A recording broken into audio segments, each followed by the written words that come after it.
ಎಲ್ರಿಗೂ ನಮಸ್ಕಾರ. ನೀವು ನೋಡ್ತಾ ಇದ್ದೀರಾ ಟಿವಿ ವಿಕ್ರಮ. ನಾನು ಮುಮ್ತಾಜ್ ಅಬ್ದುಲ್ ನೆಲಡ್ಕ. ವೀಕ್ಷಕರೇ, ನನಗೆ ರಾಹುಲ್ ಗಾಂಧಿ ಆ್ಯಂಡ್ ಆ ಲೆಫ್ಟಿಸ್ಟ್ ಟೀಮ್ ಅನ್ನು ನೋಡುವಾಗ ಯಾವಾಗಲೂ ಅಯ್ಯೋ ಅಂತ ಅನ್ಸೋದು.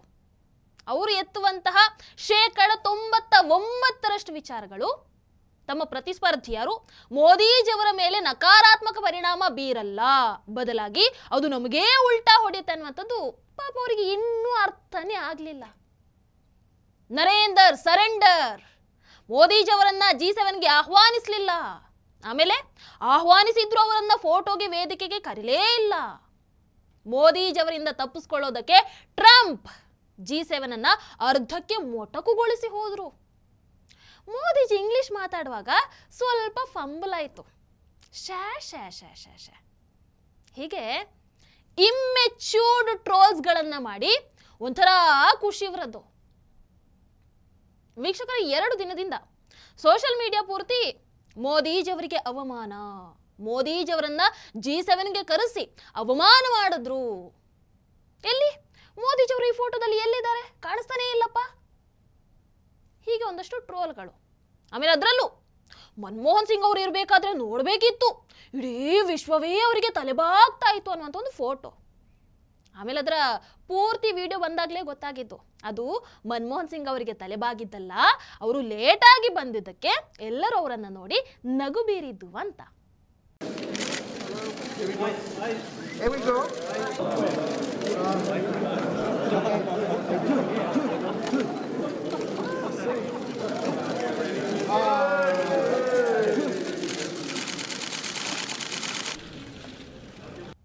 ಅಲ್ಲ, ನಾವು ನಿಮ್ಮ ಹಾಗೆ ಅದನ್ನ ಎಕ್ಸಾಜುರೇಟ್ ಮಾಡೋಕಂತೂ ಹೋಗಲ್ಲ ಬಿಡಿ. ವೀಕ್ಷಕರೇ, ಯಾರೆಲ್ಲ ಮೋದಿಜಿಯವರ ಫೋಟೋದಲ್ಲಿ ಇಲ್ಲ ಅಂತ ಉರ್ಕೊಂಡು ಖುಷಿ ಪಡ್ತಾ ಇದ್ದಾರೋ ಅವ್ರಗಳಿಗೆ ಒಂದು ಹೇಳ, ಮೊದಲು ವಿಚಾರ ಏನಿದೆ ಅನ್ನುವಂಥದ್ದನ್ನ ದಯವಿಟ್ಟು ಅರ್ಥ ಮಾಡ್ಕೊಳ್ಳಿ. ಮೋದಿಜಿಯವರನ್ನ ಹೇಟ್ ಮಾಡೋ ಭರದಲ್ಲಿ ದಯವಿಟ್ಟು ಪೆದ್ದರ ಹಾಗೆ ಆಡಬೇಡಿ. ಆ ಫೋಟೋ ವಿಚಾರವನ್ನ ಹೇಳ್ತೀನಿ. ಪಪ್ಪು ಅಭಿಮಾನಿಗಳಲ್ವೇ ಎಲ್ಲ ಬಿಡಿಸಿ ಹೇಳಬೇಕಾಗತ್ತೆ. ಪರವಾಗಿಲ್ಲ, ಹೇಳ್ತೀವಿ. G7 ಅಲ್ಲಿ 8 ಪರ್ಮನೆಂಟ್ ಮೆಂಬರ್ಸ್ ಅಂತ ಇರ್ತಾರೆ. 7 ಪರ್ಮನೆಂಟ್ ಸದಸ್ಯ ರಾಷ್ಟ್ರಗಳು ಪ್ಲಸ್ ಯುರೋಪಿಯನ್ ಯೂನಿಯನ್. G7ನ 7 ಸದಸ್ಯ ರಾಷ್ಟ್ರಗಳು ಯಾವುದು? America, Canada, Britain, France, Italy, Germany, Japan. ಹಾಗಾಗಿ ಒಂದು ಅರ್ಥ ಮಾಡ್ಕೊಳ್ಳಿ, ಭಾರತ G7 ಸದಸ್ಯ ರಾಷ್ಟ್ರ ಅಲ್ಲ. ಅದಕ್ಕಾಗಿ ಈ ಫೋಟೋದಲ್ಲಿ ಮೋದಿಜಿಯವರು ಇಲ್ಲ. ಅರ್ಥ ಆಯ್ತಾ? ಇನ್ನು G7 ಶೃಂಗಸಭೆದು ಯಾವಾಗಲೂ 2 ಫೋಟೋ ಸೆಷನ್ಸ್ಗಳು ಇರುತ್ತವೆ. ಒಂದು G7 ಸದಸ್ಯ ರಾಷ್ಟ್ರಗಳದ್ದು ಮಾತ್ರ. ಅದರಲ್ಲಿ America, Canada, Britain, France, Italy, Germany, Japan ಇರುತ್ತೆ. ಎರಡನೇದು G7 ಸದಸ್ಯರು ಪ್ಲಸ್ ಆಹ್ವಾನಿತ ನಾಯಕರು. ಉದಾಹರಣೆಗೆ ನಮ್ಮ ಭಾರತವನ್ನು ಇಟ್ಕೊಳ್ಳಿ. ಅರ್ಥ ಆಯ್ತಾ? ಇಲ್ಲಿ ನೀವು ಶೇರ್ ಮಾಡ್ತಾ ಇರುವಂತದ್ದು ಇದು G7 ಪರ್ಮನೆಂಟ್ ಸದಸ್ಯರ ಗ್ರೂಪ್ ಫೋಟೋ. ಇದರಲ್ಲಿ ಆ 7 ಪರ್ಮನೆಂಟ್ ಸದಸ್ಯ ರಾಷ್ಟ್ರಗಳ ಹೆಡ್ಗಳು plus president of European council, president of European commission, ಇಷ್ಟು ಮಂದಿ ಇರ್ತಾರೆ. ಅಂದ್ರೆ ಅವರು ಇಬ್ರು ಯುರೋಪಿಯನ್ ಯೂನಿಯನ್ ಅನ್ನ ರೆಪ್ರೆಸೆಂಟ್ ಮಾಡ್ತಾರೆ. ಈ ಫೋಟೋ ನೋಡಿ, ಇದು 2019 ಫೋಟೋ. 2020 ಇಲ್ಲ, ಯಾಕಂದ್ರೆ ಆಗ ಕೋವಿಡ್ ಇತ್ತು. ಇನ್ನಿದು 2021, ನೆಕ್ಸ್ಟ್ 2022, ನೆಕ್ಸ್ಟ್ 2023, ನೆಕ್ಸ್ಟ್ 2024. ಅಂಡ್ ಇದು ನೀವೆಲ್ಲ ಖುಷಿಯಿಂದ ಶೇರ್ ಮಾಡ್ತಾ ಇರುವಂತಹ 2025 ಫೋಟೋ. ಇದರಲ್ಲಿ ಎಲ್ಲದರಲ್ಲೂ ಕೂಡ ಕೇವಲ G7ನ ಪರ್ಮನೆಂಟ್ ಸದಸ್ಯರು ಮಾತ್ರ ಇರೋದಲ್ವಾ? ಹೌದಾ ಅಲ್ವೋ?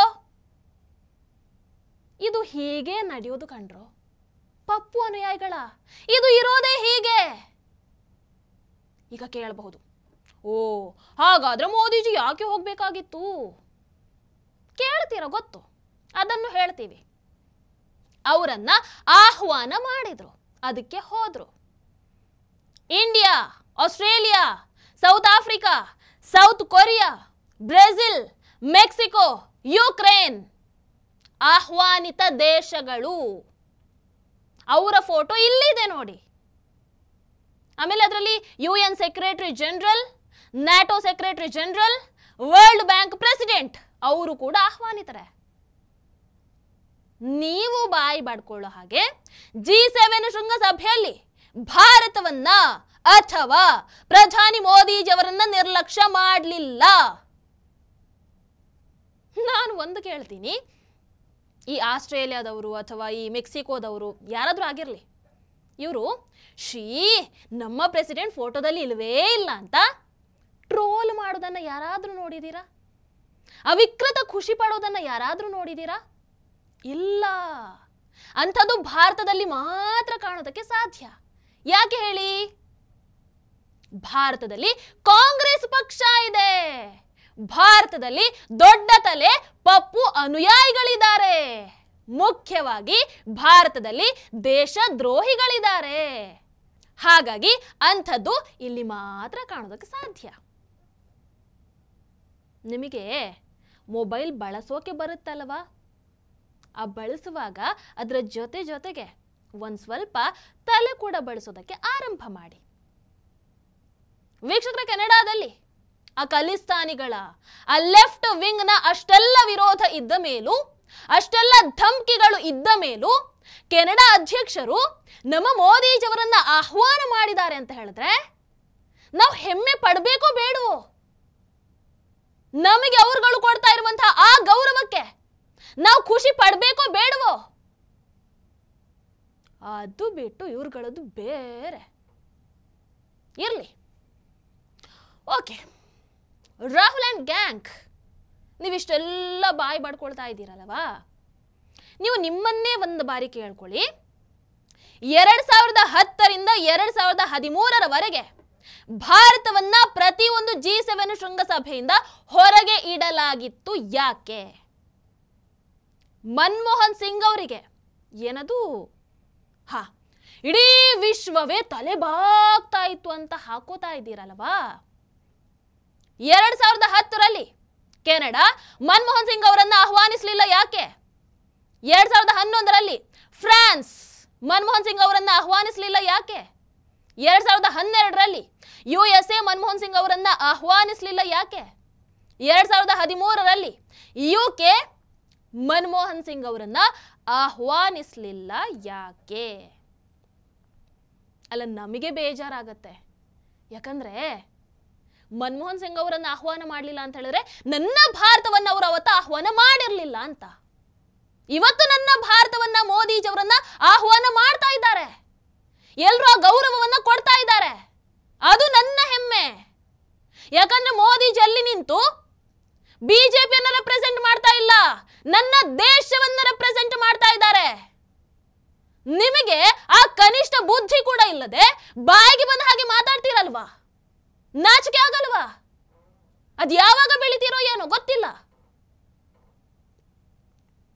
ವೀಕ್ಷಕರೇ, ಕಾಂಗ್ರೆಸ್ ಕೇರಳ ಅಕೌಂಟ್ ಇಂದ ಕೂಡ ಒಂದು ಪೋಸ್ಟ್ ಅನ್ನ ಮಾಡಿದ್ರು. ಆ ಫೋಟೋವನ್ನ ಶೇರ್ ಮಾಡಿ. Where is Vishwaguru still with Vinod Bhai in Cyprus? ಅಲ್ಲ, ನೀವು ಭಾರತದ ಒಂದು ನ್ಯಾಷನಲ್ ಪಾರ್ಟಿ ಹೌದಲ್ವೋ? ಭಾರತ G7 ಶೃಂಗಸಭೆಯ ಸದಸ್ಯತ್ವವನ್ನ ಹೊಂದಿಲ್ಲ ಅನ್ನುವಂಥದ್ದು ನಿಮಗೆ ಗೊತ್ತೇ ಇಲ್ವಾ? ಅಯ್ಯೋ ದೇವ್ರೆ, ಹಾಗಾದ್ರೆ ಈ ಪಕ್ಷ ಸುಮಾರು 70 ವರ್ಷಗಳ ಕಾಲ ನಮ್ಮ ದೇಶವನ್ನ ಹೇಗೆ ಆಳಿದ್ರು ಅಂತ? ಅಲ್ಲ, ಅದು ಗೊತ್ತು ಬಿಡಿ. ಮೋದಿಜಿಯವರನ್ನ ಫೋಟೋಗೆ ನಿಲ್ಲಿಸಲೇ ಇಲ್ಲ ಅನ್ನುವಂತಹ ಆ ನಕಲಿ ಸುದ್ದಿಯನ್ನ ಈ ಕಾಂಗ್ರೆಸ್ ಆರಂಭ ಮಾಡುತ್ತೆ. ಆಮೇಲೆ ಅದನ್ನ ಪಾಕಿಸ್ತಾನ ಆರಿಸಿಕೊಳ್ಳುತ್ತೆ. ಆ ಮೂಲಕ ಕಾಂಗ್ರೆಸ್ ಮತ್ತು ಪಾಕಿಸ್ತಾನ ನಾವು ಒಂದೇ ನಾಣ್ಯದ ಎರಡು ಮುಖಗಳು, ನಾವು ಎರಡು ದೇಹ ಒಂದೇ ಜೀವ, ನಮ್ಮಿಬ್ಬರ ಗುರಿ ಅದೇನಿದ್ರು ಒಂದೇ ಅನ್ನುವಂಥದ್ದನ್ನ ಮತ್ತೊಮ್ಮೆ ಪ್ರೂವ್ ಮಾಡಿಕೊಂಡ್ರು. ಇಲ್ಲಿವರೆಗೂ ನಮಗೆ ಗೊತ್ತಿದ್ದಂಥದ್ದು 3 ಮಂಗಗಳು. ಯಾವ್ದು ಹೇಳಿ? ಕೆಟ್ಟದನ್ನ ನೋಡಬಾರ್ದು, ಕೆಟ್ಟದನ್ನ ಹೇಳಬಾರ್ದು, ಕೆಟ್ಟದನ್ನ ಕೇಳಬಾರ್ದು.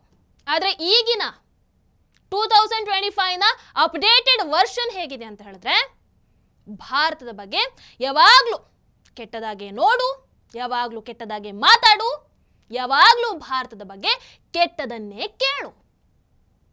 ಹೌದಾ ಅಲ್ವೋ? ಕರೆಕ್ಟಾ? ಅಲ್ಲ, ಇವರ ಮನಸ್ಥಿತಿ ಪಾಪ ಎಷ್ಟು ಲೋ ಲೆವೆಲ್ಗೆ ಇಳಿದು ಬಿಟ್ಟಿದೆ ಅಂತ ಹೇಳಿದ್ರೆ, ಮೋದಿಜಿಯವರು ಇಲ್ಲದೇ ಇರುವಂತಹ ಫೋಟೋವನ್ನು ಹಾಕಿ ಮೋದಿಜಿ ಇಲ್ಲ, ಮೋದಿಜಿ ಇಲ್ಲ ಅಂತ ಖುಷಿ ಪಡ್ತಾರೆ. ಆಮೇಲೆ ಮೋದಿಜಿಯವರು ಇರುವಂತಹ ಫೋಟೋವನ್ನು ಹಾಕಿ ಅಯ್ಯೋ ನೋಡ್ರಿ ಮೋದಿಜಿಯವರು ಇಲ್ವಾ ಅಂತ ಕೇಳಿದ್ರೆ, ಶೇ ಶೇ ಶೇ ಶೇ ಏನಿದು, ಮೋದಿಜಿಯವರು ಹಿಂದ್ಗಡೆ ನಿಂತ್ಕೊಂಡು ಬಿಟ್ಟಿದ್ದಾರೆ, ಪಾಪ ಮುಂದೆ ನಿಲ್ಲೋದಕ್ಕೆ ಅವಕಾಶನೇ ಸಿಗ್ಲಿಲ್ಲ ಅಂತ ಹೇಳ್ತಾರೆ. ಅಂದ್ರೆ ಅವರಿಗೆ ಹೆಂಗ್ ಬೇಕೋ ಹಂಗೆ. ಇವ್ರುಗಳಿಗೆ ತಮ್ಮ ಪಪ್ಪು ಮಾಸ್ಟರನ್ನ ಹಿಡ್ಕೊಂಡು ನಮಗಂತೂ ಮೇಲೆ ಬರೋದಕ್ಕೆ ಸಾಧ್ಯ ಇಲ್ಲ, ಅಟ್ಲೀಸ್ಟ್ ಮೇಲಿರುವಂತಹ ಇವರನ್ನ ನಮ್ಮ ಲೆವೆಲ್ಗೆ ಎಳೆಯೋಣ ಅಂತ ನೋಡ್ತಾ ಇದ್ದಾರೆ. ಎಂತಹ ಶೋಚನೀಯ ಪರಿಸ್ಥಿತಿ ರೀ ನಿಮ್ದು. ಪಾಪ ಅನ್ಸುತ್ತೆ. ಹೋಗ್ಲಿ ವೀಕ್ಷಕರೇ, ಪ್ರಧಾನಿ ಮೋದಿಜಿ ಕೆನಡಾದಲ್ಲಿ ಆ ಒಂದು ದಿನದ ಸುಮಾರು 10 ಗಂಟೆಗಳಲ್ಲಿ 12 ಮೀಟಿಂಗ್ ಅಲ್ಲಿ ಪಾಲ್ಗೊಳ್ಳುತ್ತಾರೆ. ನನ್ನ ದೇಶಕ್ಕೆ ಒಳಿತಾಗಬೇಕನ್ನುವಂತಹ ಆ ಸಮರ್ಪಣಾ ಭಾವ ಇದ್ದಾಗ ಮಾತ್ರ ಇವೆಲ್ಲವೂ ಕೂಡ ಸಾಧ್ಯ. ಮೊದಲನೇದು, ಕೆನಡಾ ಪ್ರಧಾನಿ ಮಾರ್ಕ್ ಕಾರ್ನಿ ಅವರ ಜೊತೆಗೆ ಮೀಟಿಂಗ್. ಅದಾದ ನಂತರ ಜರ್ಮನಿಯ ಚಾನ್ಸಲರ್ ಫೆಡ್ರಿಕ್ ಅವರ ಜೊತೆಗೆ ಮೀಟಿಂಗ್. ಫ್ರಾನ್ಸ್ ಅಧ್ಯಕ್ಷ ಎಮ್ಯಾನ್ಯುಯಲ್ ಮ್ಯಾಕ್ರನ್ ಅವರ ಜೊತೆಗೆ ಮೀಟಿಂಗ್. ಯುನೈಟೆಡ್ ಕಿಂಗ್ಡಮ್ನ ಪ್ರಧಾನಮಂತ್ರಿ ಕೀರ್ ಸ್ಟಾರ್ಮರ್ ಅವರ ಜೊತೆಗೆ ಮೀಟಿಂಗ್. ಇಟಲಿ ಪ್ರಧಾನಿ ಜಾರ್ಜಿಯಾ ಮೆಲೋನಿ ಅವರ ಜೊತೆಗೆ ಮೀಟಿಂಗ್. ಆಸ್ಟ್ರೇಲಿಯಾ ಪ್ರಧಾನಿ ಆಂಟೋನಿ ಆಲ್ಬನೀಸ್ ಅವರ ಜೊತೆಗೆ ಮೀಟಿಂಗ್. ದಕ್ಷಿಣ ಆಫ್ರಿಕಾದ ಅಧ್ಯಕ್ಷ ಸಿರಿಲ್ ರಾಮಫೋಸಾ ಅವರ ಜೊತೆಗೆ ಮೀಟಿಂಗ್. ಜಪಾನ್ ಪ್ರಧಾನಿ ಶಿಗೋರು ಇಶಿಬಾ ಅವರ ಜೊತೆಗೆ ಮೀಟಿಂಗ್. ಬ್ರೆಜಿಲ್ ಅಧ್ಯಕ್ಷ ಲೂಯಿಸ್ ಇನಾಸಿಯೋ ಲುಲಾ ಡಾ ಸಿಲ್ವಾ ಅವರ ಜೊತೆಗೆ ಮೀಟಿಂಗ್. ಮೆಕ್ಸಿಕೋ ಅಧ್ಯಕ್ಷರ ಜೊತೆಗೆ ಮೀಟಿಂಗ್. ದಕ್ಷಿಣ ಕೊರಿಯಾದ ಅಧ್ಯಕ್ಷ ಜೆ ಮ್ಯೂಂಗ್ ಅವ್ರ ಜೊತೆಗೆ ಮೀಟಿಂಗ್. ಯುರೋಪಿಯನ್ ಒಕ್ಕೂಟದ ನಾಯಕರುಗಳ ಜೊತೆಗೆ ಮೀಟಿಂಗ್. ಇವೆಲ್ಲವನ್ನ ಒಂದೊಂದಾಗೆ ಹೇಳುವಂತ ಅವಶ್ಯಕತೆ ಖಂಡಿತವಾಗ್ಲೂ ಇರಲಿಲ್ಲ. ಡೈರೆಕ್ಟ್ 12 ಅಂತ ಹೇಳ್ಬೋದಿತ್ತು. ಆದರೆ ಫೇಕ್ ನ್ಯೂಸ್ ಅನ್ನ ಹೆಮ್ಮೆಯಿಂದ ಹರಡುವಂತಹ ಮರ್ಯಾದೆ ಇಲ್ಲದಂತಹ ಕಾಂಗ್ರೆಸ್ ಚೇಲಾಗಳು ಇರುವಾಗ ನಾವು ನಮ್ಮ ದೇಶಕ್ಕೋಸ್ಕರ ಅವಿರತವಾಗಿ ದುಡಿಯುವಂತಹ ಮೋದಿಜಿಯವರ ಕೆಲಸಗಳನ್ನ ಯಾಕೆ ಹೆಮ್ಮೆಯಿಂದ ಹೇಳ್ಕೊಳ್ಬಾರದು? ನಿಮ್ಮ ಯುವ ನಾಯಕ ಪಪ್ಪು ಯಾವುದೋ ರಹಸ್ಯ ವಿದೇಶ ಪ್ರವಾಸದಲ್ಲಿ ಇದ್ರೆ, ನಮ್ಮ ಹೆಮ್ಮೆಯ ಪ್ರಧಾನಿ ನರೇಂದ್ರ ಮೋದಿಜಿ ಹಗಲು ರಾತ್ರಿ ಅನ್ನದೇ ಕೆಲಸವನ್ನ ಮಾಡ್ತಾ ಇದ್ದಾರೆ ದೇಶಕ್ಕೋಸ್ಕರ.